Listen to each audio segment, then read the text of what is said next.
Well, hello there tonight. Welcome back to the other side. It's always nice. Other side. It's always nice. Long time no see. Right. We did recover from our little snack thing the other day. What can I say? What can I say? What can I say? That was, I'm saying personally to me, I think it surpassed the Pakistan one. Because literally there was like nothing in there that was good. Me and Eric thought a couple of them was, but there was nothing that was really, really, really great. Um, Poor Gabrielle, I don't think there was anything. Well, the marshmallow things you kind of Marshmallow things and the were pineapple okay. were. No, They were like just eating sugar. So what was the other one that I liked? everybody should have got their notification. I'm not really seeing. Well, Linda must be on because I see two on there. I'm not sure. Could be Abby though too. You could be. Abby, if you're on here, quit lurking. Yeah, I don't know because you recover.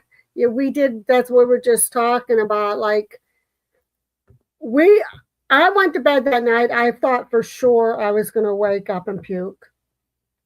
I was fine for. I was not good for like an hour, and then after I was okay. I ended up taking. I sucked on a peppermint ball, and the peppermint soothed my stomach somewhat. But I'll tell you what, that whole next day, even my stomach just felt off. It was not good. It was just not a good feeling whatsoever. So yesterday now it wasn't.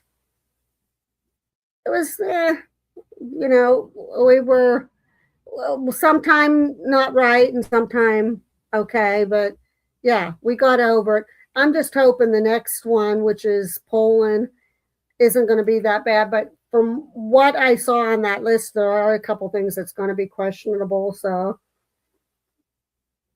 and let's get started here tonight. As we know, as you know, as everybody knows, we usually get started with the weather here in good old PA. We had great temperatures today. Matter of fact, Tom pretty much had a good bit of hours in today. We got in the high 70s. I'm going to say we probably did hit 80 at one point. We're supposed to have in the 70s tomorrow. Thursday, it's supposed to dip down to only in the 40s. Friday, back up to 54. Saturday, down to 47 with only 37 at night. Now, that's our investigation. I'm not sure how many people figured out where we're going. But yeah, we have our investigation this Saturday. I have another one that she contacted me back, and I think we will have right after Easter next month another one scheduled for then. So there's Abby. How are you doing, Abs? The temperature right now is 60 degrees. It says it feels like 60. Eric went and took the dogs out. He said it's gorgeous out yet tonight, but it feels hot. Like I probably shouldn't have this on, but I got ugly arms and I don't like showing them. And when I lift them up and I see them on here, it makes me disgusted. So I'm going to have to bear with being hot and having the longer sleeves on. So that's just my paranoia and so we didn't get that other Universal Yums packet in yet, but they did say the 13th that it was going to be shipped. So I'm saying probably next week's show on Thursday might be the other Universal Yums, or I don't know if we'll be able to do Saturday. Depends on if we get another investigation. Abby's not a mod? Why isn't Abby a mod? Let me see your phone.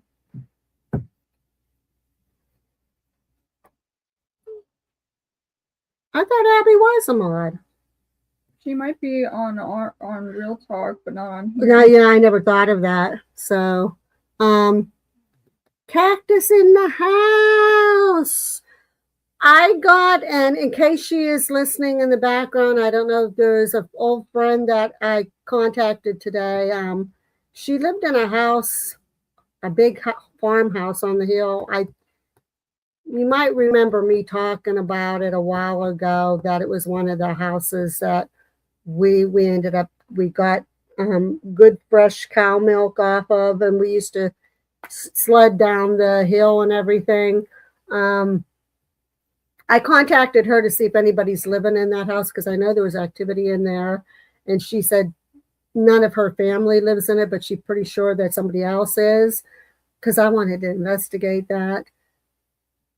I don't think we're going to be able to get that one, but anyhow, talking to her, she's going through a lot of stuff. So everybody send out big warm hugs to her, and hopefully that she can get out of the state that she's in right now. I told her she can definitely contact me anytime she wants. So big shout out to her that things improve for her. We're going to get started tonight here. I'm trying to think if there's anything. Abby, I don't know if you got my message about the location for next month. We can talk later or tomorrow. We have Saturdays coming up. Trying to think if there's anything that I'm missing that I wanted to discuss first. I don't think so. If it comes to me, I'll just say, oh, wait a minute. Okay, I remember. Yeah, each one of us have lately been going through something, and it's bad, but she's not in a good state whatsoever right now, and she's an old family friend. I haven't seen or talked to her in many years, and when we moved back to Pennsylvania, we had a little bit of contact, and I contacted her again, and yeah, she could use some encouraging words and thoughts and prayers, whatever you want to send her way, she could use some.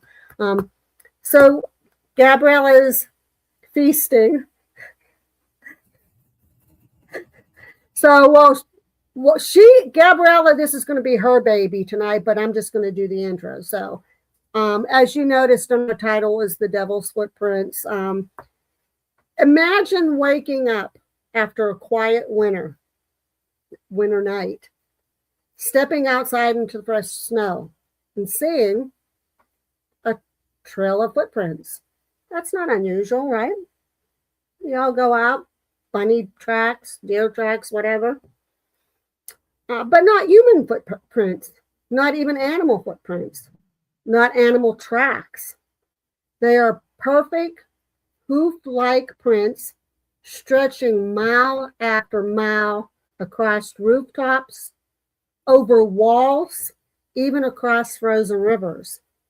Now, in 1855, the people of Devon, England woke up to exactly that, a mysterious trail of footprints that seemed to go on for miles. And they're saying approximately 40 to 100 miles, and they just kept on going on. The question that terrified the entire region was simple. What walked through Devon that night? Some said it was a hoax. Some blamed strange animals, but many believed something far more sinister had visited them. And was it the devil? Because they were hoof-like prints. So with that being said, Gabriella is going to go in, and then after she's done, if there's something that I have that she didn't cover, I will finish and jump in. I have a lot of information, so. She does have a lot of information, so. And Abby, I was eating a piece of the red velvet cake. Yeah, I made sure that there was a piece saved for her, so. There's still like three more pieces. Three more? Mm-hmm.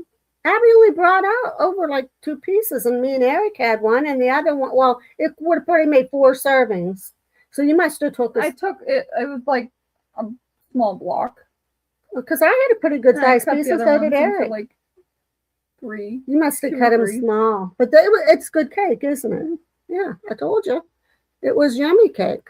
So, okay, Gabriella's going to start. Okay. In 1855, an unusual single-filed line of hoof-like tracks traveled miles across Devon, England, dubbed Devil's Footprints. Locals and experts have been unable to identify the mysterious origin of the footprints, and this phenomenon not only occurred in England, but in other parts of the world as well. Now, notice too what you did say. That was a little oddity right there in that first little paragraph she has. Single lined footprints. So when you see normal footprints in the snow, you got a left, right. This was single line. So take like that and and doing a sobriety test. take that in perspective right there. On the night of February 8th, 1855, the area was blanketed with snow from the heavy snowfall that occurred the night before. In fact, Britain was in the midst of the third coldest winter to be recorded. The snowy conditions were severe as people went about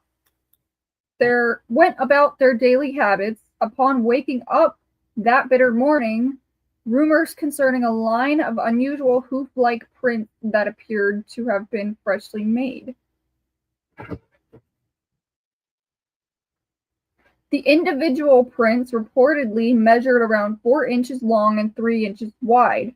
The prints appeared to have been made in a perfect single file line. Each print was spaced from 8 to 16 inches from each other. These tracks were unlike anything that the population of East and South Devon had ever seen. Townspeople noted immediately that these tracks weren't made by your common animal.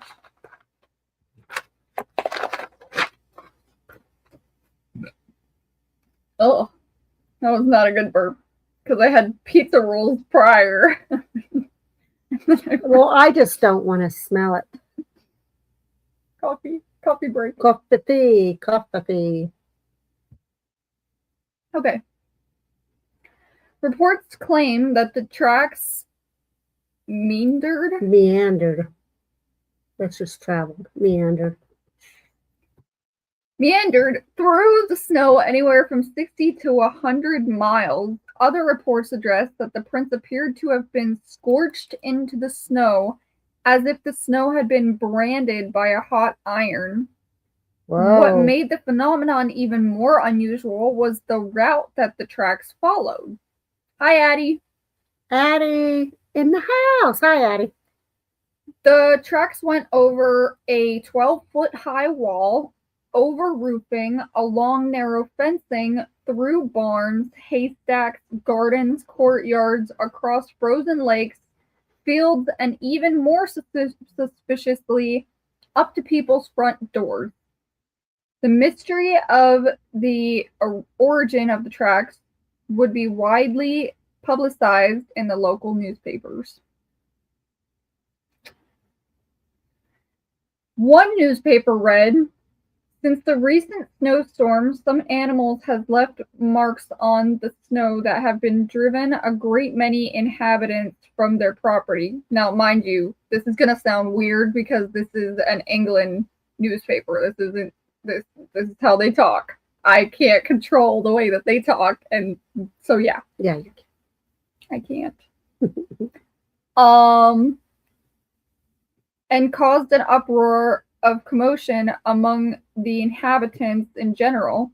The markings, to say the least, about them are very singular. The footprint to be what?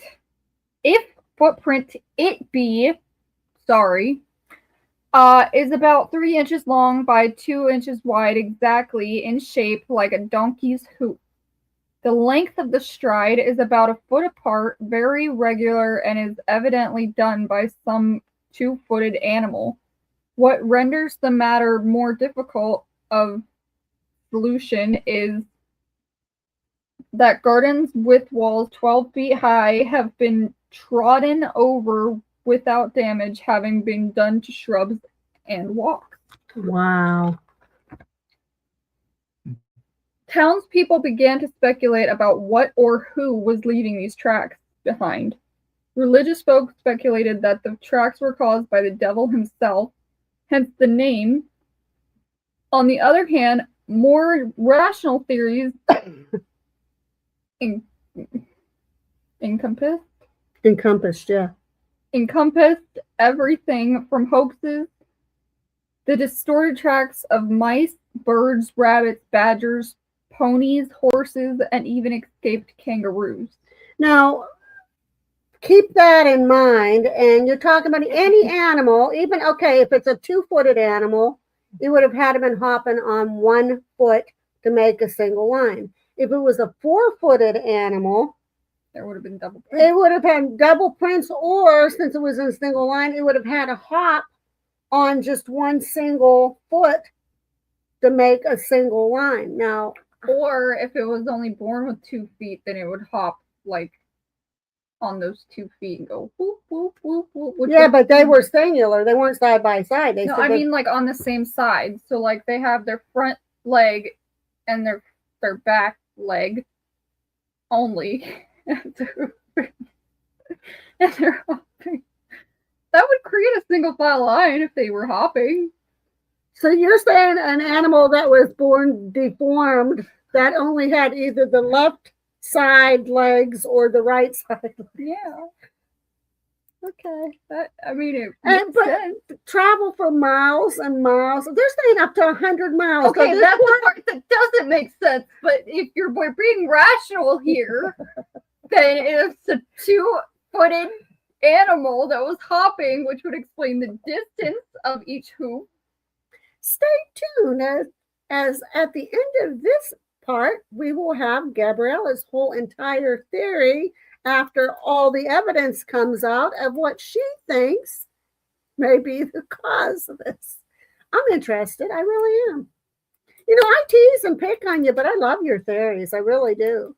Some of them are like, and they maybe it's the black-eyed children. Maybe that is. Maybe it's that claw-footed, black-eyed child. Except this one wanted a hoof foot instead of a claw foot. Right there. It's closed. We don't even need to say anymore. I think you just figured it out. You solved the mission. I solved it. You solved it. Let's mark it. Solved.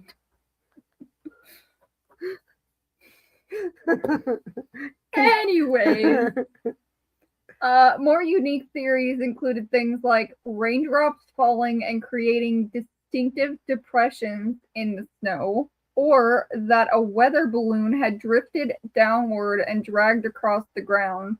Still, nobody was able to accept one theory. There was no general consensus, and it appears to be the same case today. I love when these people come up and try to give an explanation. A freaking weather balloon? Yeah, it's something real stupid like that. That ironically looks like hooves, single-placed hooves for almost 100 miles. Still can't forget the island theory.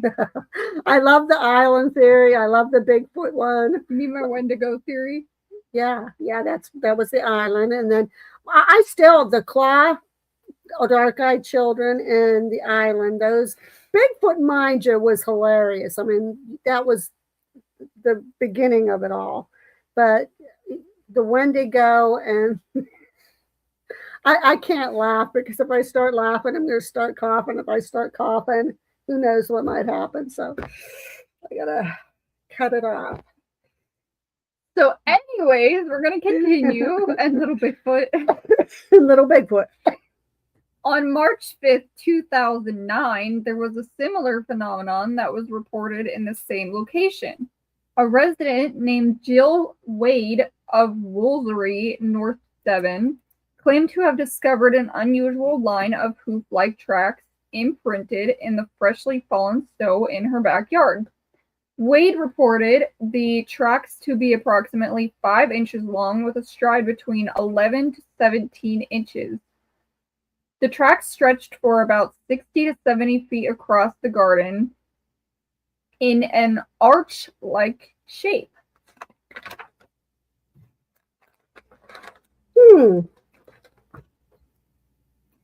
The tracks started at her window, followed to the other side of her garden, her yard, and then disappeared.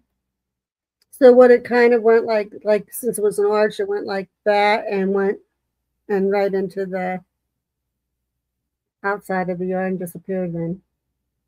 I think they just mean the shape of the tracks was like an arch, like a hoof. Oh, I thought you went the direction. I thought it said the direction that it went in. Isn't that what you said? They stretched for about 60 to 7 feet across the garden in an arch-like Oh, shape. yeah. That's what So then it would be from her window. And it went like kind of curved right into where then it just all of a sudden disappeared. Yep. Interesting. The tracks were closely examined by Graham Inglis, Yeah. a biologist with the Center of 14 Zoology. Inglis, who addressed their resemblance to the devil's footprints in 1855, could not positively identify the animal that made them. Inglis was also quick to denounce any conclusion of paranormal activities, saying, "This is certainly a first for me. The footprints are peculiar, but they are not the devil's. I don't believe the horned one has been in Woolsey.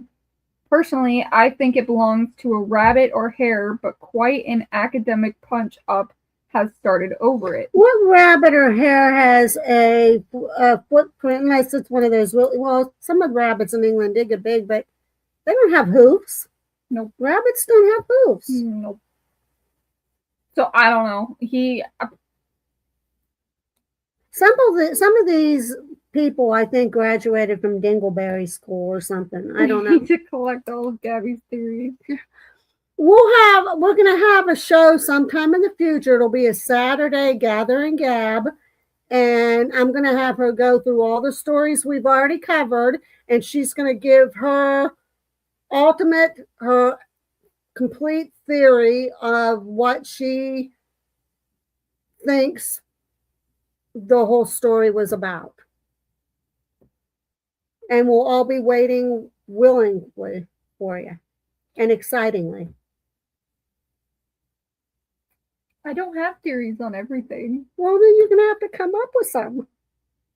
Can't just, no, it has to be in the moment thing. It has to be, I have to know what the story is, and then once there's like unleft things left out, then I can.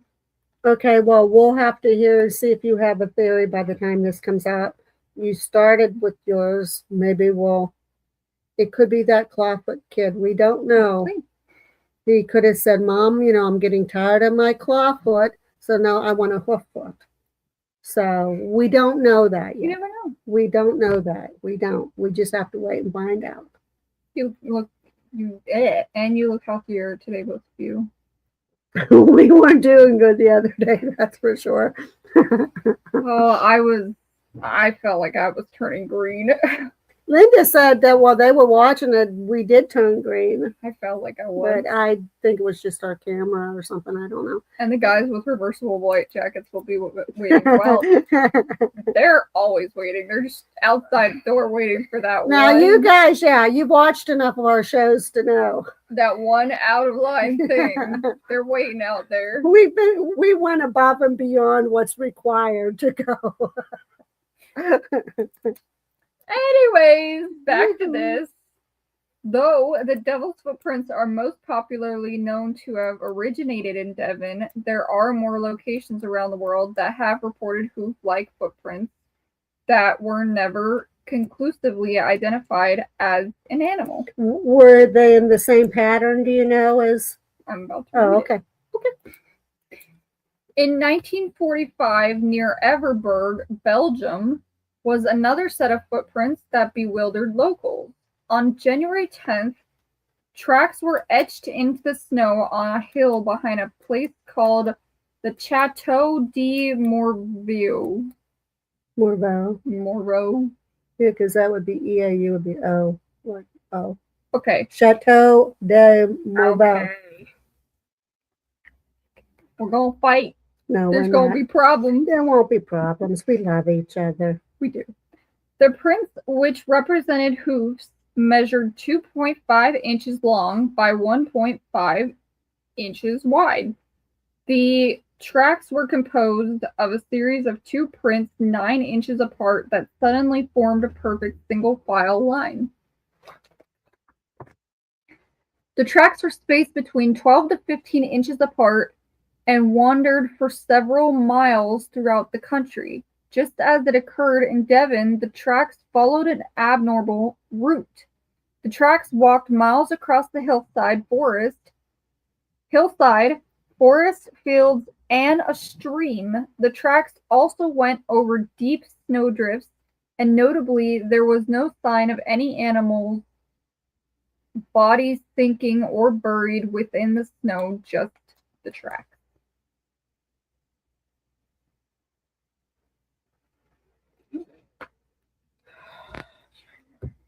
Okay, go on. More strangely, in May of 1840, 15 years before the tracks in Devon made their appearance, a similar phenomenon occurred on the remote Kerguelen Islands of the southern Indian Ocean. The frozen land is treeless and woolly, surrounded by rough waters. Where am I at? The island is one of the most isolated locations in the world, as they are located more than 2,051 miles away from Madagascar Island, the nearest trace of civilization. The only plant life to be found on this island are some lichens, or lichens, I think that's how it actually is. Lichens, mosses, and grasses. The only animal life that inhabits the island are a few species of insects, seals, seabirds, and penguins, feral rabbits, cats, and some sheep that have been introduced to the island by passing ships. Captain Sir James Ross was on these shores as part of an expedition to catalogue the plant and animal's life on the island. At that time, there were no introduced animals like there is today. In fact, the only animal life Ross would discover were insects, seabirds, and seals along the coast, while exploring the snow-swept land for any signs of life. There in the freshly fallen snow was a line of horseshoe-shaped, hoof-like tracks. Since there is a lack of animals that inhabit the island, these tracks made the discovery most unusual. It was speculated that a horse, pony, or donkey must have left these tracks, imprinted in the snow from a previous expedition, or a horse had made its way there after surviving shipwreck. However, considering that a horse would have not survived such Arctic conditions on its own, then it must have arrived there fairly recently, especially considering that there had been no signs of a shipwreck in the vicinity. However, members of the expedition noted that even these possibilities seemed improbable. Well, some of these theories that they think, okay, let's go back to right at the beginning when you said they found footprints, these hoof-like footprints on walls. Like, so even your gravity-defying ponies, even your hoof-like dark-eyed child could not walk up the side of one foot. Dark-eyed children do. Well, of course, they're dark-eyed children, and there's a mystery behind them. Maybe they could. See, that's kind of far-fetched. So is the door unlocked? No, it isn't. Eric locked it.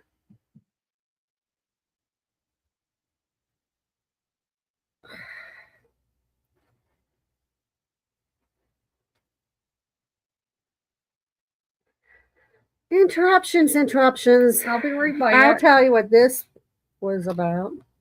You have your hot chocolate? What? No, no hot chocolate. Isn't hot chocolate supposed to be for our Saturday's gather and gab? But this Saturday, we're not going to have one of those. I think she was talking to Ronan. Oh, maybe. Maybe. Well, hi, Ronan. I didn't even know you were on. Because I was paying attention to the goofy stuff that these people were trying to say made these prints, which is really... Oh, and if you guys look right behind me to the left, right by the picture of the boat, there you see an EVP recorder. I mean, a EMF reader. Keep an eye on it and see if it spikes or anything at time. At the end of this here, when we're done with this story, I'll tell you a couple interesting things that happened in the past couple days. Yesterday, something happened. Well, Tom saw something, and then there's something happened to me the day before. So I will fill you in. Is that what all you have there? Yep.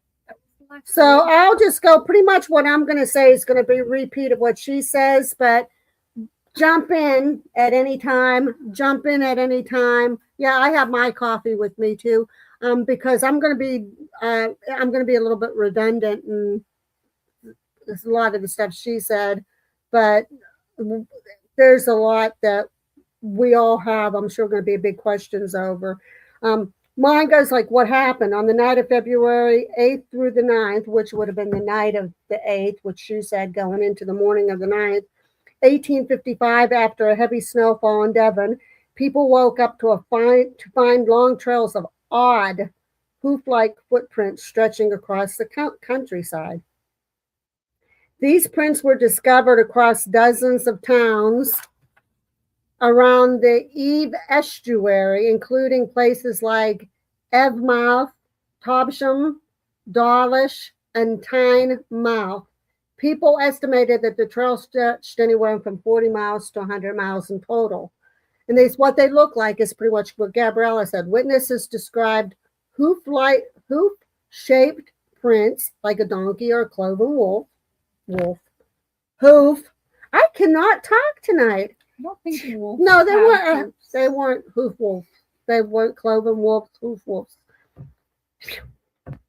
About 4 inches long and 3 inches wide, which some of the sizes varied on some of them. Some said 5 or 2.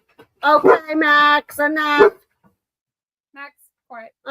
They said they were 8 to 16 inches apart, but those dimensions vary too. Max. Often appearing in a single straight line instead of alternating like you would see normal left, right footprints or prints. The creepiest part, they said, tracks seem to ignore normal obstacles, which this is what ties in with what we were just talking about. They said they were over roofs and high walls. So, okay, it's one thing, the high walls, but roofs too. Across frozen rivers, through gardens and courtyards, even up to doors and into narrow drain pipes, only a few inches wide. So how in the hell did they get in narrow drain pipes if they were even 4 to 5 inches in a single line, even if it was some critter hopping? A narrow pipe, they're not going to be able to hop and make the whole length of the narrow pipe. Not any creature, let alone something that has hooves. Because usually when you're talking of a hooved creature, they're like a bigger animal. They're not a small animal. Yeah. So that's what really creeped a lot of people out and brought this mystery to a big giant question mark. Because of this, some villagers believe that the devil himself had walked through Devon during the night, which is how this story got its name, which is what you said. Mm-hmm. Now, theories about what caused them, they're just as dippy. Over the years, investigators suggested many possibilities. The natural explanations were jumping mice or rats leaving repeated marks in the snow, badgers or otters, birds hopping along, melting snow distorting normal animal tracks. Human explanations was a hoax or prank using hoof-shaped devices. And then weirder ideas, the balloon dragging chains, something supernatural or cryptid. The truth is, no single explanation has ever fully solved this issue. Some historians even think reports from different places may have been exaggerated or mixed together over time, and that's kind of what created this whole story. But still, again, rooftops, walls, little tiny narrow pipes, even if somebody tried to do it as a hoax,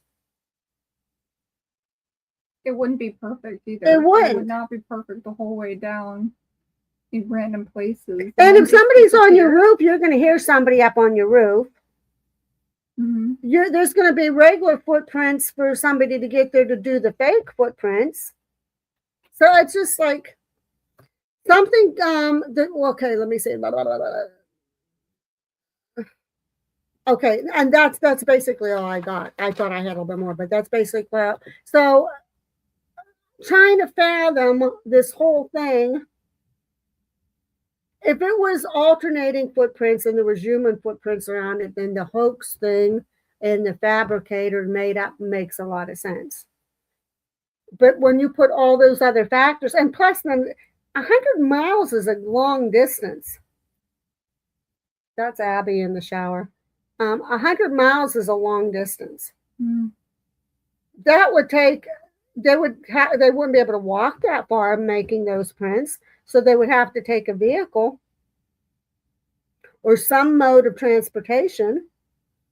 So there would be those tracks. Especially also in freezing temperatures. Yeah.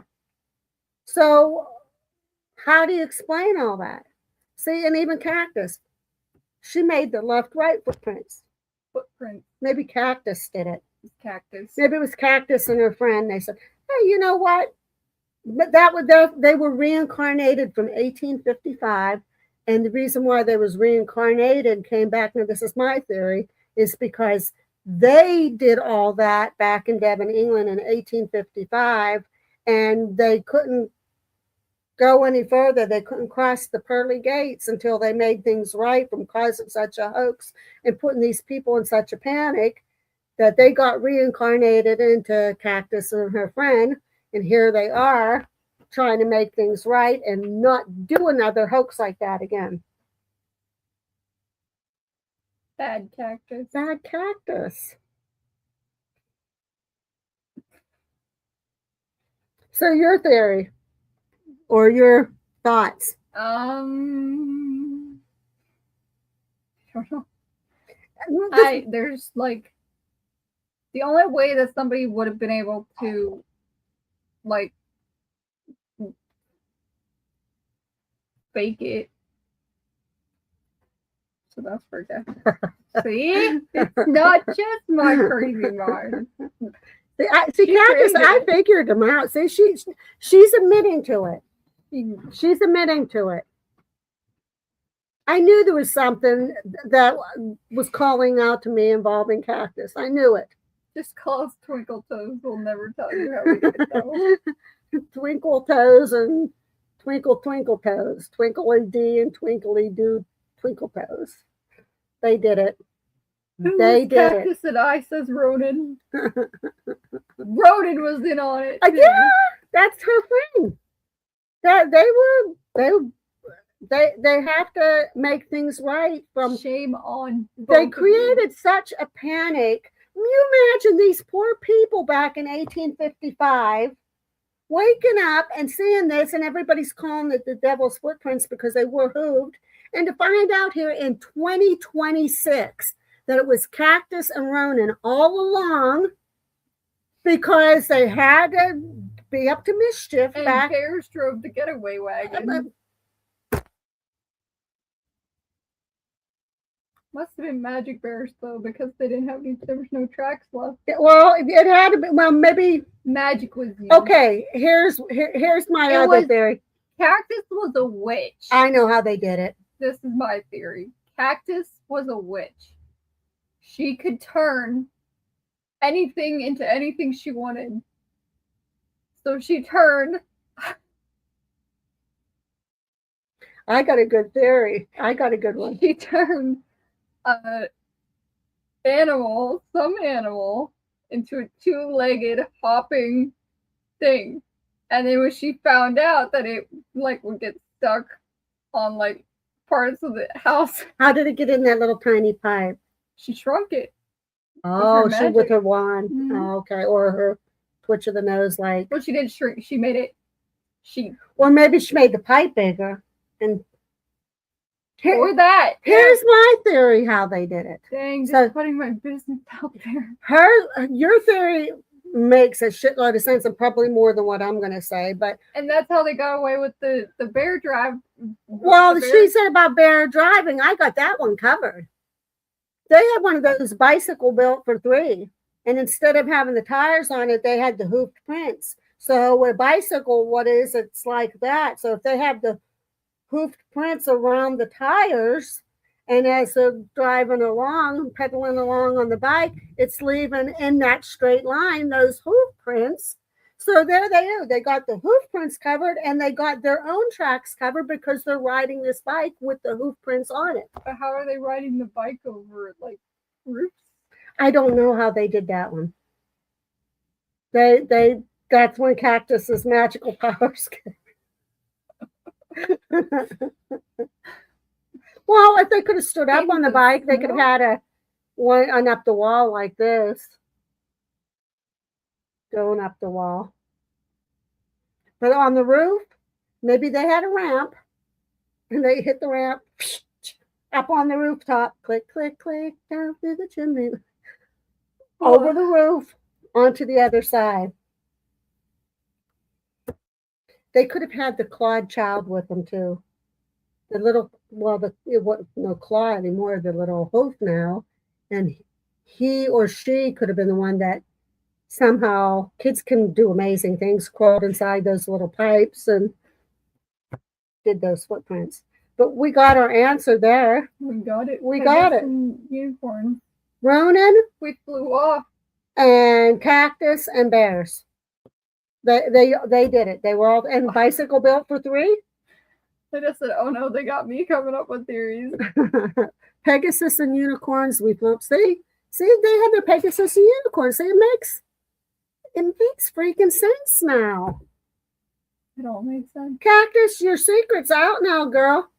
You've been exposed. You've been exposed. And so have you, Ronan. Ronan, oh my goodness, Ronan and bears. Like, we started the X Games with the bike.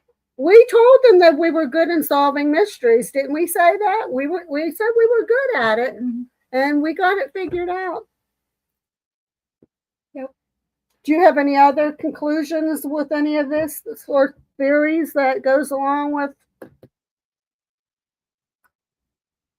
And they were good because they were like Santa Claus. They could go from one part of the country to another part of the countryside to another part. Like, too, they didn't wait for the snow to fall, but they were in a hurry, so they had to get out of town real quick before anybody noticed. So what kind of magic did you have? Did you do the nose twitch, or did you have a wand, or did you do like a finger click, or like what kind of magic did you actually use there? Because that part we aren't 100%. We didn't get that part. I think it was definitely a crystal wand. A crystal wand. Okay. Yep. Cactus and her crystal wand. That's probably the most likely. That to me makes the most sense because a wand can accomplish everything. Just like bippity boppity boo. Oh, it was bippity boppity boo then. It wasn't like what thing said. What's his name? Lord Voldemort. And he holds it weird too because he kind of goes like this. He holds it really weird. He's like like so that's what they did then. They're like, yeah. Well, not Cactus. She held that shit tight and she went bippity boppity boo. Exactly how it went. It's all figured out now. Your secret's out of the bag. Like, too bad that it was in 1855 because you owe villages big apologies for what you had done to them. And now you're paying the price because you have to be living in this awful world here right now that we're living in. Oh my goodness. We wouldn't have gotten away with it too if it weren't for you pesky kids. See? Would have. See?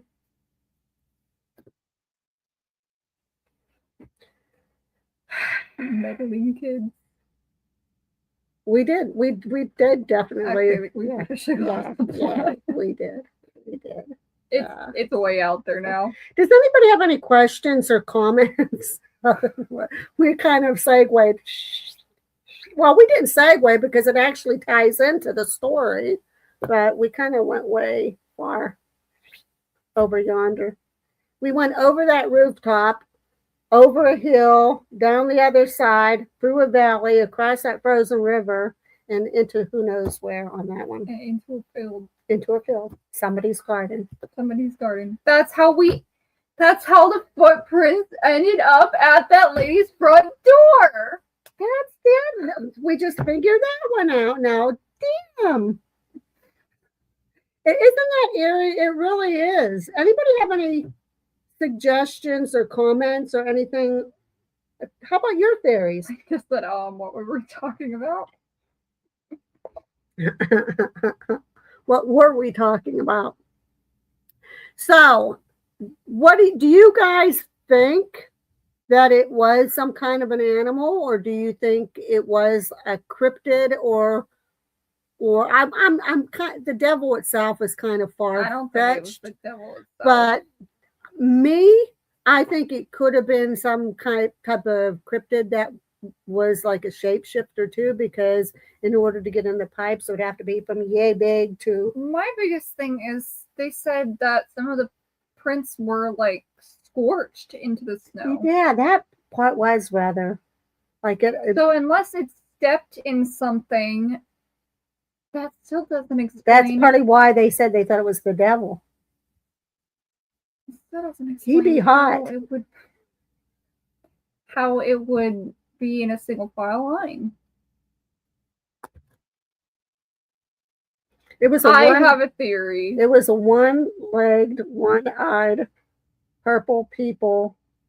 Here. Skinwalker, shapeshifter, dude. One-eyed, flying purple people here. It flew. That's how it had wings. Yeah.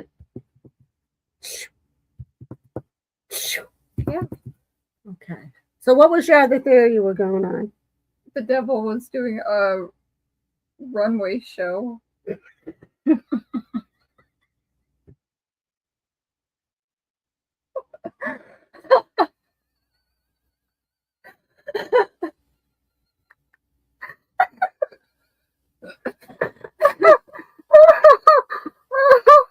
never expected to hear that. Oh, you gotta figure when you do a runway show on a catwalk.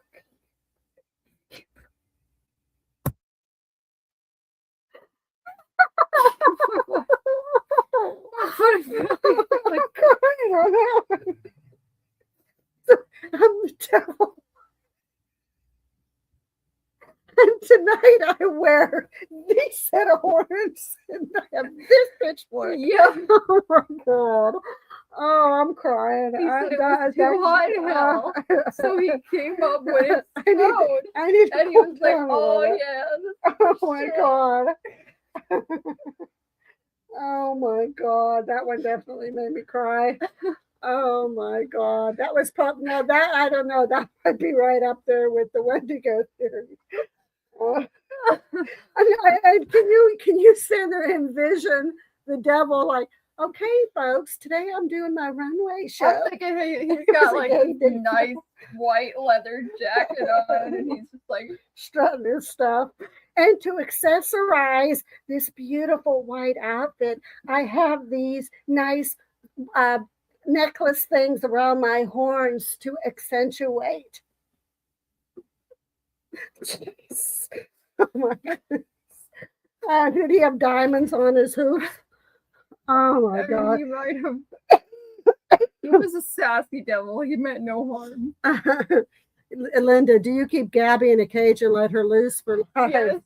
Oh my god. That's why I only eat when I'm on live too. She doesn't let me eat until we're on live. Ed, do you see that pile of hair? I do. Look beside the cage in the back. There's that pile. Yeah, no, I'm talking about behind it though. Look at that. It's like that thick. Our dogs are shedding their winter fur already, and wow, yeah. Like they got it's bad. We got hair all over. Yes. Oh my goodness. Work it, devil. Yeah. And the people of the town are work it. There's that one person looking out the window the whole time. They're like, Dang, that devil looking hot tonight. he's got the moves like Jagger. Oh my gosh. And I thought the clawfoot and the Wendigo thing was something else. You really caught me off guard on that one. Holy shit. That one I had to. After seeing that it was in a single file line, that's the only thing I could think When they're of. at the runway, they go kind of, Yeah, they have to like do that so they get that swag. Yeah. That could be the answer. That could be the answer. Or when Cactus and Ronan and Bears was hoaxing it, they were doing the runway walk with it, just maybe doing the swag. And maybe they were. we've got explanations, folks, and some of ours is better than what the newspapers and them came up with. Eric can have a beard now. He doesn't like beards. If his beard grows for more than a week or so, he's already like, ah. No, everybody else in the house has beard, though. Tom has a beard. Dylan has a beard. And Chase has a beard. So Eric's like the only beardless one in the house. Well, Dylan does have a beard, but he doesn't like. He doesn't have the bushy. Yeah, he had a really big beard. Yeah. And then it kind of was spiraling out of control. Yeah. So I told him when he come in the other night, I said, now Dylan, that's the Dylan that I remember, because he had the normal beard, not the big bushy. It was like the poof. It's gone. Yeah, The poof. it was odd seeing him with the poof. Dylan's the non-poof. No, I'm blame shifting to the devil's wicked runway. See, there you go. So you think Gabriella then actually finally solved it, and so you confessed to something then that you actually didn't do? Are you one of those type of people? You're going to confess for somebody else's crime? There was different cases. Maybe she wasn't the one in 1855 or whatever it was. Maybe she was the more recent one in 2006 or 9. I thought it was 9, I think but it could have been 9 actually. 2009. Yep. So that makes more. Well, see, yeah, but then they wouldn't have been reincarnated. Okay, then it was the one in 19. She's probably a young baby back in 2009. It was the depending one on how old she is. In 19 something. Where's it at? There was one in 19 something, wasn't there? Was there? 1945. Near Everberg. That's even older than me. And I'm an old geezer. She's older than she looks.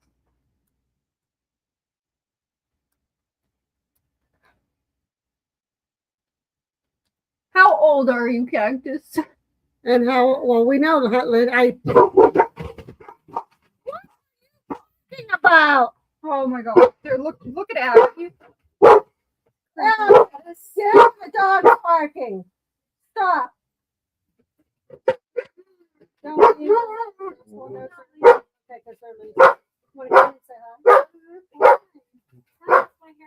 Oh, geez. Oh my god. Yeah, you look like a So, red hair, pretty face. Who cares? Jeez. So, hello to Abby. Max and Sia, chill your butts. Calm your butts down. Too bad. They bark at everything, everybody. They bark. Ew. Do you see where your sister made me cry? No. She had another theory.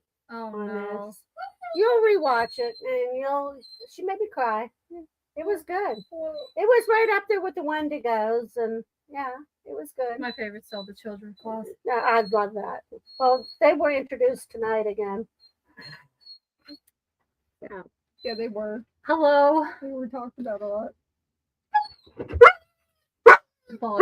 So, do you want to go into if nobody has any questions, we're not at quite an hour. Gabriella was going to touch a little bit on the 1911 call thing that she looked up. And then we'll discuss what we're going to do in the future. As you know, this Saturday is our investigation.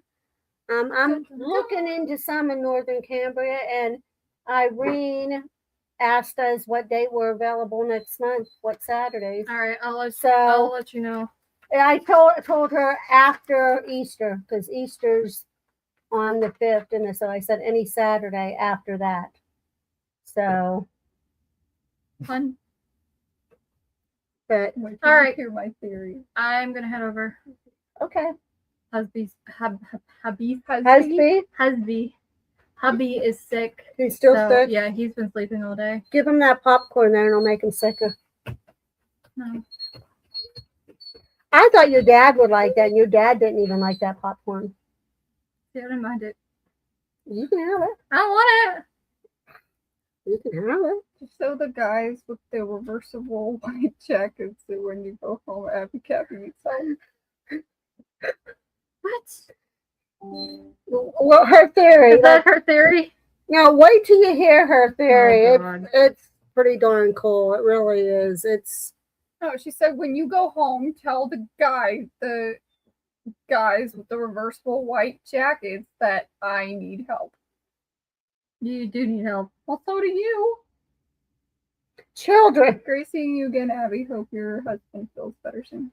He's not been feeling good for a couple No. days, and it wasn't because of the snacks. No, he didn't even have any. No. No, he just has like a normal cold. Your dad's getting sick. I do have again. to tell you something though tomorrow about the whole Chase being sick thing. Oh, okay. Yeah. Well, your dad's getting sick again too. I think it's the change of the weather. Yeah. Also, That's what think I'm so, thinking. so. It's But I mean, like Chase has been warm out overworking now. himself too because he's been doing all that overtime. Which You I got feel that. not helping either. Vein right there. I see. You Did you poke Miss- your eye again or something? don't fucking blow in my eyeball.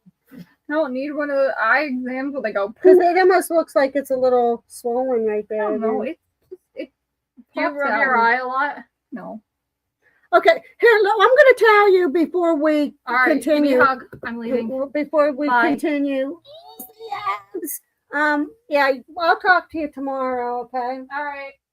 I'll be here for Don't coffee. worry about locking the door behind you, about locking the inside. All right, I'll be here for coffee. Okay. Okay, right, we'll see you then. Bye, everybody. We'll see ya. Bye, Felicia. Bye, Felicia. Okay. Bye. Here's what happened the past couple days. I did say I was going to tell you. So, I don't know. You probably heard that. That was Abby leaving. That was our sliding doors when she leaves, hitting when it closes. That's the sound when she comes in. That's the sound when she comes out. Not yesterday, but the day before. It was right around lunchtime because Abby comes over every day, like usually Monday through Friday to visit. Gabriella comes over pretty much every day because Dylan's usually at work every day and she visits, but nobody was here yet. And it was getting, I think, right around lunchtime. And we hear the sliding doors and we hear that where the door hits the wall. So me and Eric both looked at each other and I said, well, Abby must be here. So I yelled out and there, who's out in the kitchen? Nobody answered. I'm there, okay, maybe she didn't hear me because from the living room goes around the dining room until maybe she just didn't hear. So I'm waiting, about a couple minutes passes. I don't hear her making a cup of coffee. I don't hear her keys rattling or anything. I'm there. I looked at Eric. I said, Eric, you did hear that, right? And he said, yeah. He says, I think Abby's here. And so I got up, I went out and looked in the kitchen, looked all around, no signs of anybody anywhere at all. And they're like, okay, that was odd. So I come in, sat down, and I told Eric that there was nobody there. Maybe 15 minutes to half an hour later, maybe not even that long, but I'm going to just say 15 to half an hour later, hear that same sound again. The sliding door open and shutting and hitting that wall, making that sound. And I said, automatically this time I said, who's out there? And I said, Abby. Didn't answer. And I'm there like, somebody came in that door again. So I go out in the kitchen again and look, no signs of anybody out there. And they're like, okay. So Tom was come home from work. He had he came home early, or was that the day Tom? Maybe it was Sunday. It would have been Sunday, so Tom was already home from work. He came into the room, and I said, "What do you want for lunch?" And we were discussing where I wasn't sure where that. He says, "Honey, why don't you just take a pizza out of the freezer and just throw a pizza in? It's something quick." And I'm like, "I really don't want pizza." And so I thought about it for a couple minutes, and they're like, "Okay, I'm going to go in the freezer. I'm going to get the pizza out, and we're going to make the pizza." So I go out to the freezer, open it up, dig out the pizza. And while I'm digging out the pizza, I see what looks like somebody getting ready to come in, like they're at the sidewalk by where Abby and Chase's, the steps going up to their apartment is. I see somebody there, but real tiny, like a child. And I'm there like, is somebody coming to their house? And I'm waiting for them to go up the steps into the house. And I'm there, well, maybe my eyes are playing tricks. And maybe Abby and Chase went somewhere and she had a dress on or something. She was dressed up and I'm only seeing the bottom half of her. And I'm looking closely and I could see it was a little girl. And she had like one of those like pinafore dresses on. It was like the regular bodice on the top with the ribbon that goes around here and then it flared out. And she had black hair, real deep, dark black hair about here, like shoulder length or a little bit longer. And she had it hanging down, but she had the top part pulled back and it looked like a bow or something back. I could see everything but her face. And I'm watching her and they're like, what is a little girl doing out there? And I'm there like, again, I'm thinking, well, maybe that's just the way Abby's dressed and the glass maybe pareidolia or just whatever kind of portrayed it to me. But I don't see, I'm waiting for somebody to walk up the steps, for her to walk up the steps and see the door opening and closing and going into Abby's and Chase's apartment. And I see the little girl, she walks right into the house, like through the side of the house. Like, here's the steps going up to their porch, and here's the side of the house. And she walked right in front of the steps, right into the side of their house. And they're like, what did I just see? And I'm there like, okay. And I came in the room and I told Tom and I told Eric what I saw. And I'm there like, I'm still saying my eyes could have been playing tricks on me, but I could see this little girl and I could see the white dress, the dark black hair, it pulled back on the top, and her walking right through the side of their house. And Abby tells me she's been dreaming of a little girl that kind of fits that description, that visits her pretty regularly in her dreams. Then, yesterday, Tom left pretty early in the morning to go for work. I think it was about 6 o'clock. And he told me he was leaving for work. He came downstairs, got ready, and I was watching him on the Ring camera. And I see him all of a sudden kind of look like, and just he kind of kept on looking. I'm there like, what's he looking at? So I told him again about how odd it was about that girl. And he says, well, I have something to tell you what I saw. And I said, is that when you were looking back odd in the, when I saw you in the Ring camera? He said, you were watching me in the Ring camera? I said, yes. And he says, yeah, let me tell you. He said he was standing there getting his stuff ready for his bucket and getting ready for work. And he said he felt like something behind him. And he looked back and he said, at the sliding doors was a guy standing, like the shadow of a guy standing there at the sliding doors. So he could be our door slider.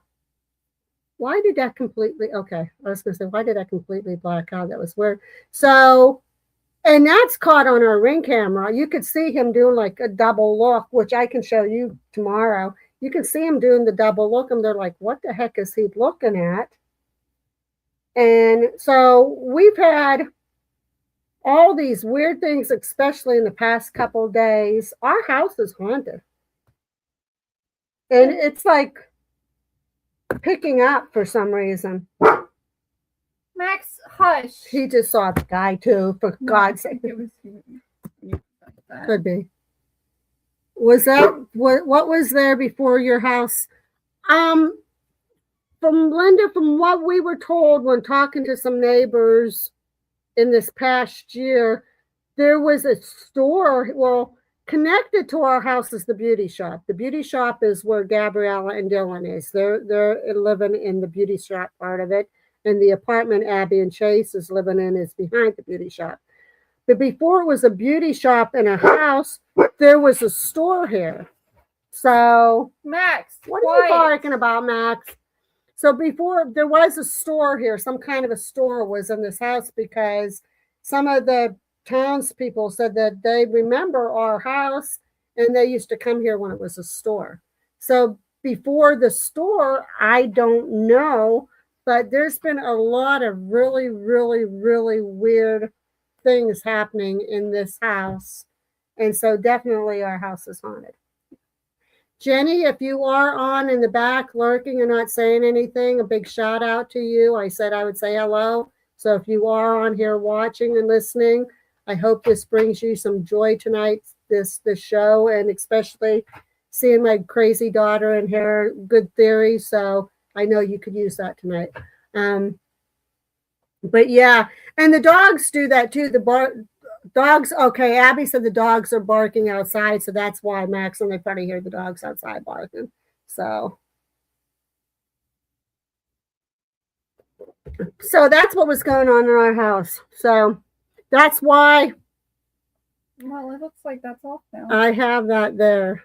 It's off. It looks like, yeah, it's not glowing. Could be the batteries are going to go dead on it too. I need to put batteries in all of my equipment before Saturday. And I'm looking around the house for some keychains that I wanted to send out. And when I was looking for the keychains, I come across this box that wasn't even open yet. And I open it up and there is a brand new EVP recorder in it. And Tom said, yeah, I'm pretty positive that's the one that I bought you and you never got. So apparently it did come in. Maybe nobody told me that the box was here, or somehow it was a brand new EVP recorder. So we have an extra one now for our investigation Saturday. We can put it in one of the rooms and let it there and record while we're using. So let's get on. Max! They're outside dogs. Go ahead, Gabriella. Go ahead and because we're running out of time here now. We're not going to be much longer, but Okay, so our last topic is I labeled it the creepiest 911 call. So I was telling Mom about this 911 call from a YouTuber that I watch, and I thought it was interesting and thought that it would be cool to talk about. So, the call begins after her husband John passed away. The woman lived alone and began calling 911 multiple times a week due to dementia, often asking for her husband and sounding confused. Her final call was one night she called 911 in a panic, yelling, "John, please come home, help me, I need help, John, come home." The Discovery dispatchers sent police to her home. When they arrived, they found her deceased in the bedroom, and they thought rigor mortis had already set in, but they found out later that it was just because the room was cold. But they did say that she had been dead several hours before she made the call. So that makes no sense. And then the aftermath, it says, despite being confirmed dead, the dispatchers continued to receive 911 calls from her number with the same voice asking for John.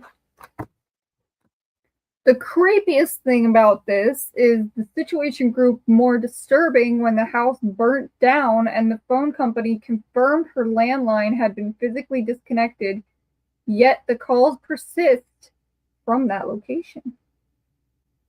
I find that one. Explain that Yeah, one. that one's. And for her calling for her husband saying that she needed help and he had died prior, but she did have dementia, so she would have still thought he was alive, but she was already dead for several hours. Very interesting. We're going to do maybe on Tuesday, if you guys want, on Tuesday's show, because I don't think Thursday. Yeah, but Thursday. Do we? Well, next Tuesday. No, we could do it on Thursday, maybe. We can cover, because I was going to do that volcano one, but that's not really eerie. I can do that as the second half or start it off, and then we can cover.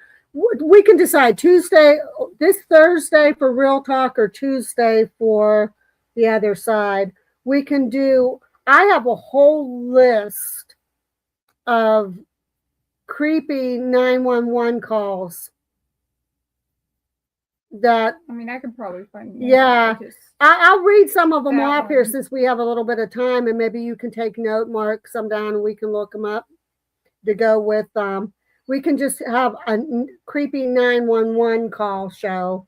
Like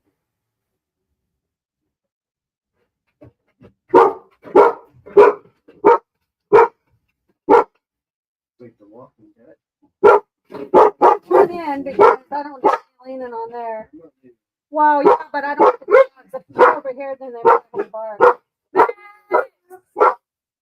Calm down. Oh, hi.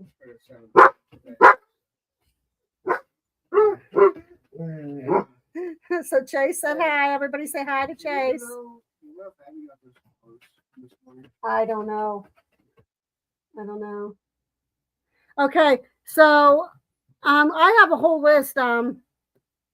If you hear something that you think would be something you want us to do further research in, because we'll end with these and then we'll pick up. Let us know if you want it to be Tuesday on the other side, or if you want it to be our Thursday show. And then I can even do the volcano one on Tuesday. So we can continue. Okay, we can do this one on Thursday. We'll just make it up now. We'll do the 911s on Thursday. I'll do the volcano thing on Tuesday. This one is called, there's a little thing about each one of these too. So there's one called Something in the Backyard Alien Call. It took place in 2023 in Las Vegas. A family calling 911 claiming a large object crashed into their backyard and the 8 to 10 foot tall beings with big eyes were walking around. What made it creepy, the caller sounds genuinely panicked. Police body cam footage captured a bright object streaking across the sky minutes earlier. Officers actually searched the yard, and the caller says there's like an 8-foot person behind it and another one inside. They have big eyes. Why it's unexplained, police never confirmed anything. The crash object was never found. The case exploded online and is often called the Las Vegas Alien Backyard Incident. So there's that one. And if you guys hear any, or if you just want to, well, we could go down the list and just find as many as we can for that show. The second one is the Help Me Call. Trace evidence mystery. This haunting call involves a woman whispering to a dispatcher that someone was in her house. During the call, the line suddenly goes silent. Dispatch tries calling back and no one answers. When the police arrived, the house was empty. It's still debated whether it was a prank, a real attempted abduction, or someone hiding in the house. The third one is the Ohio I'm being attacked by something call. A man calling 911 screaming that something invisible was attacking him.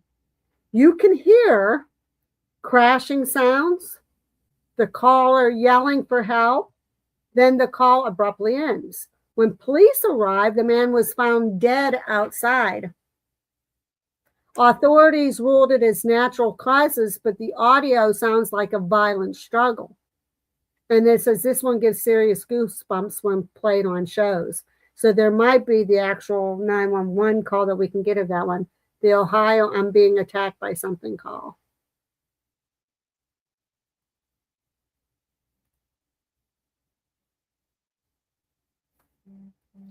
Four, the vanishing woman call. A woman called 911 saying a man was trying to break into her house.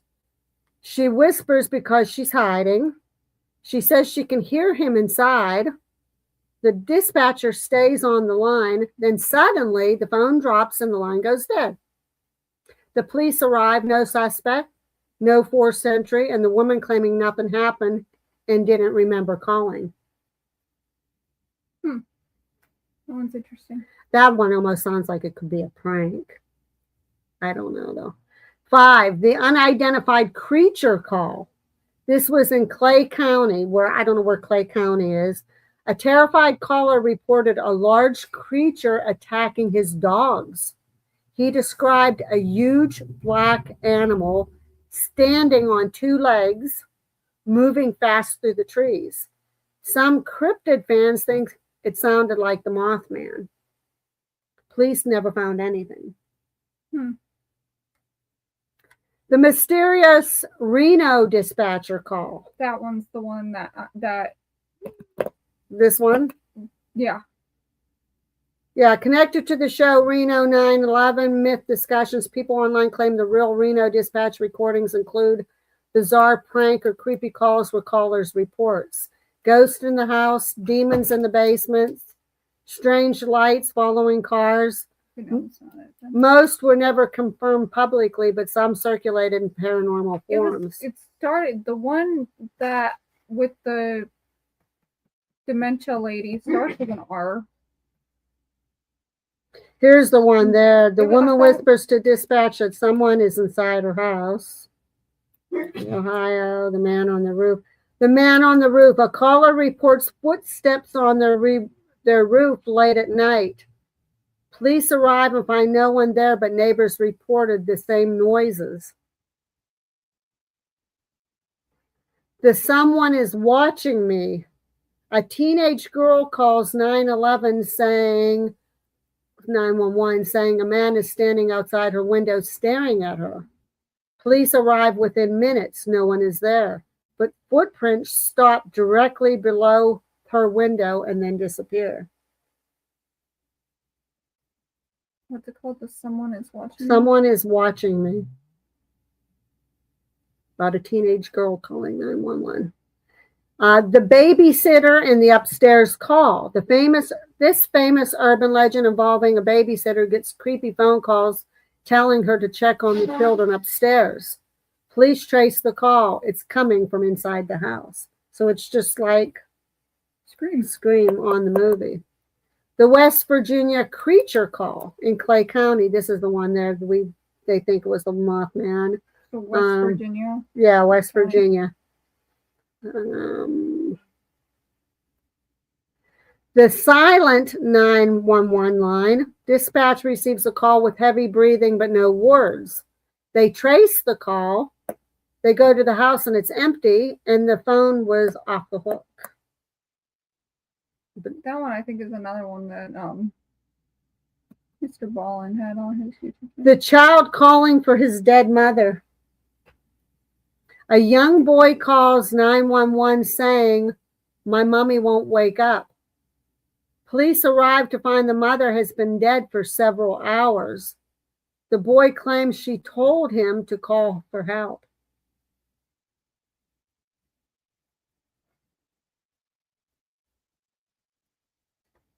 Okay.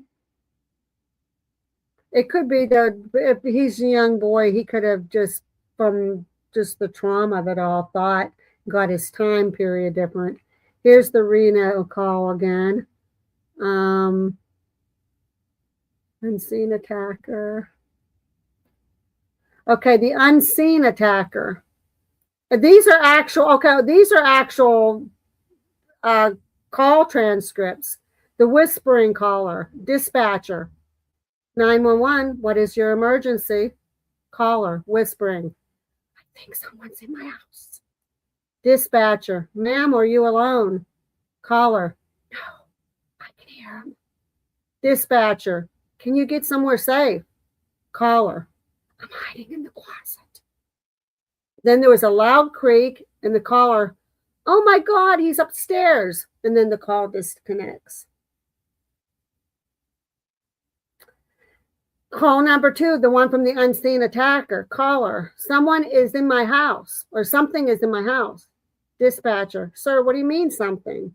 Caller, I can see it, but I can't see it, but it's moving things.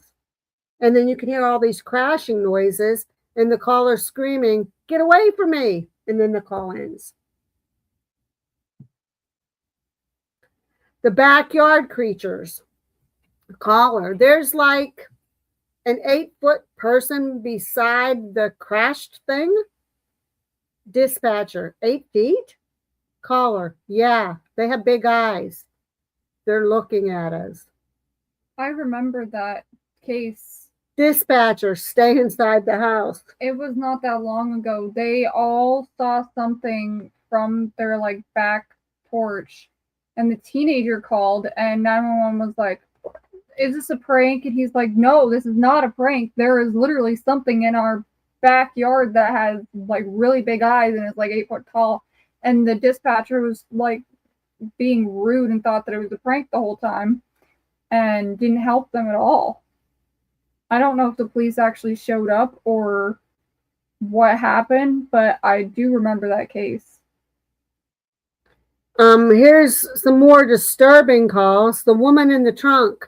One of the most chilling calls ever recorded. A kidnapped woman secretly called 911 from inside the trunk of a moving car. She whispered, I've been kidnapped. I'm in the trunk. Please hurry. The call cuts out as the signal drops. Police eventually caught the suspect, but the audio itself is terrifying. Well, at least they caught him. The Florida hammer attack call. A woman called 911 while hiding as an intruder broke into her home. You can hear footsteps, glass breaking, the caller whispering, then suddenly the line erupts into screaming, and then the call ends. The child calling during a murder. The small child called 911 saying, my mommy and daddy are fighting. You can hear shouting in the background. Then the child begins crying and says, daddy hurt mommy. Police arrive to find a homicide scene. I watched the documentary on that one. And it's pretty disturbing. I won't tell. It's pretty disturbing. The man being followed, a driver calls 911 saying the car has been following him for miles. His voice gets increasingly panicked. He says, they're right behind me. They're getting closer. The dispatcher hears tires screech, and then the call cuts off. The silent caller. Dispatch receives a call where no one speaks, but you can hear breathing, something dragging, faint knocking. When the police arrive, the home is empty, and the phone is still connected. The woman under the bed. A woman calls 911 whispering that someone broke into her house. She says she is hiding under the bed. The dispatcher hears footsteps in the room. Then the caller whispers, he's here. And the call ends. The man saying goodbye. A caller calmly tells the dispatcher, I don't think I'm going to make it. He explains he has been shot. He gives his location and quietly says, tell my family I love them. And the line goes silent. That's bad. The caller who predicted his own death. A man calls police saying someone is trying to kill him. Police initially think he's paranoid. Hours later, he's found murdered. Which I'll tell you about a 911 call, which was really disturbing before we end the show, that Spooky Boo, Selena Spooky Boo, had on her show. The unseen intruder. A woman says someone is in her house. Police search the home. Nothing. Later, they receive the call and hear another voice whispering in the background. The voice that wasn't there. A dispatcher hears a caller speaking to someone, but according to police reports, the caller was alone in the house. And then there's 3 famous 911 calls. The John Benet Ramsey call. Her mother called 911 reporting a ransom note. After she thought she hung up, the line remained open. Audio analysts claim that you can hear several voices speaking in the background, including a child. Investigators still debate what was said. And I have my theory on that, and I'm going to stick with it. And I'm going to just say Patsy Ramsey should have confessed before her death. She was involved in the murder of her child. I don't care what anybody says. Dispatcher who heard a murder. This was in Albuquerque, New Mexico. A woman called 911 reporting a disturbance. During the call, the dispatcher hears a struggle, screaming, and the line goes dead. Police arrived to find a murder victim, but the killer was never conclusively identified. Wonder why. He was murdered that bad. The missing woman's final call, case of Brandon Swanson. In 2008, a young man calls his parents saying his car was stuck. They stayed on the road while he walked to find help. Suddenly he shouts, "Oh, shit." The call ended. He vanished. To this day, he has never been found. And that's it. Wait, what was his name? Brandon what? Brandon Swanson.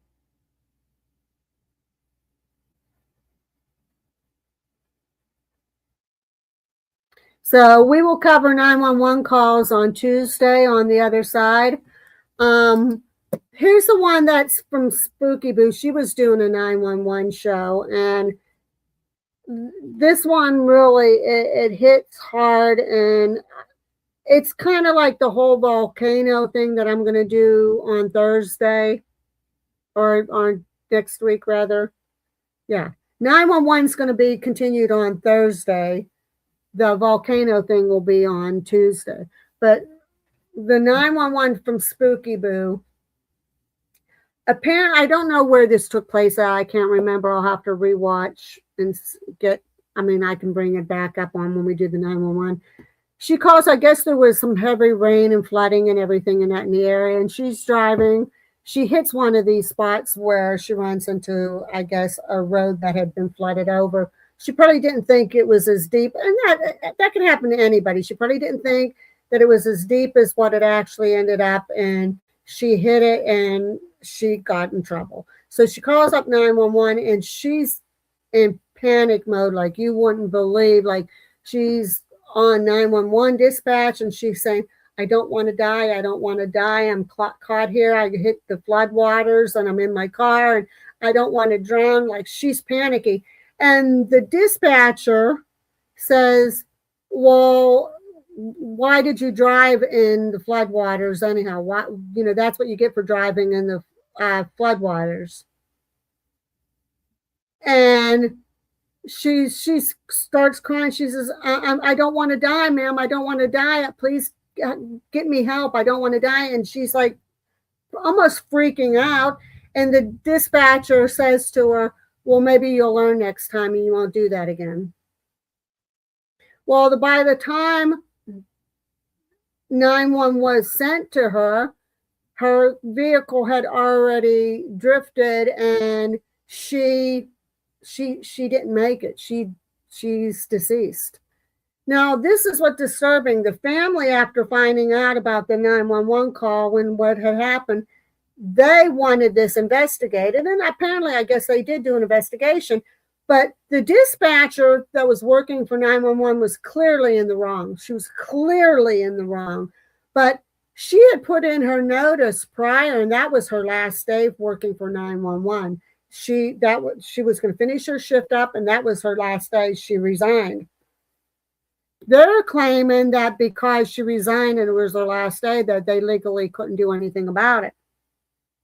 I call bullshit with a capital B and capital S, because she was still on duty with them. She was still being paid by that 911 dispatch. So she should still be held completely responsible for the death of that woman, not doing anything and talking down to her and acting like she wasn't an emergency situation. Yep. And from what they're saying is that after she left dispatch, rumor is that she joined up with the police force. But it angers me that this poor woman lost her life because that dispatch, instead of helping her out and say, ma'am, calm down, we're going to stay on the phone with me. I'm going to call somebody to come where you're at, try to help you, see if we can get, keep her calm, try to send somebody there. Oh, well, you shouldn't have driven through those waters. You should have known better. Oh, you know what? Maybe next time you'll know enough not to. That, I'm telling you what, if I lived in that town, even though I'm not related to that woman, I would go up to that dispatch lady myself and give her a good throat punch. She just cost that woman her life. And can you imagine that poor family? They want something done. I mean, money or whatever isn't going to make it better, but something needs to be done. That woman should have lost any chance to work for any public service. Answered the 911 call. She was the one that was her job, to keep that lady calm and to send her help. And instead, she belittled her and cut her down. Yep. So, with that being said, I do have an outro for our show, and then we will be back on Thursday with 911 calls. If you do not want the 911 calls on Thursday, by some chance, and you want something else, text me or Gabriella. Well, I do have this one that I still have to do research on. We could do that even. Maybe we'll do a half and half because I don't know how much we're going to find on the 911 calls, but Thursday will be like a half and half. And then on Tuesday on the other side, I will do the volcano.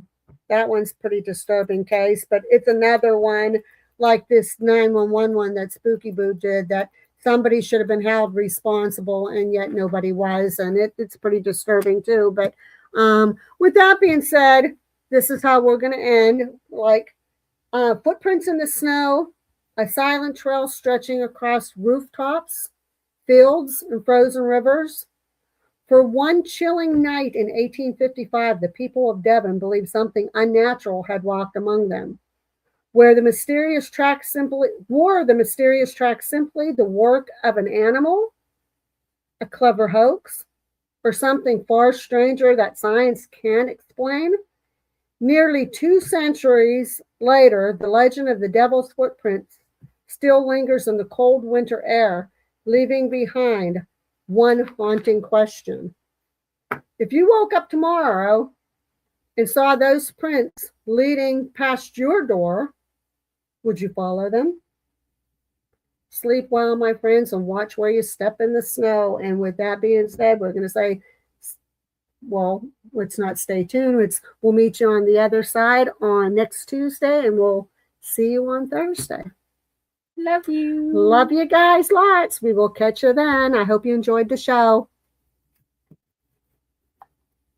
Bye-bye. Cactus is off to practice her runway walk. Great ending, Cactus. Thank you. Bye, Linda. Bye, everyone. Linda said another wonderful evening, but Gabby has given me a mind whirl. Bye, guys. Bye.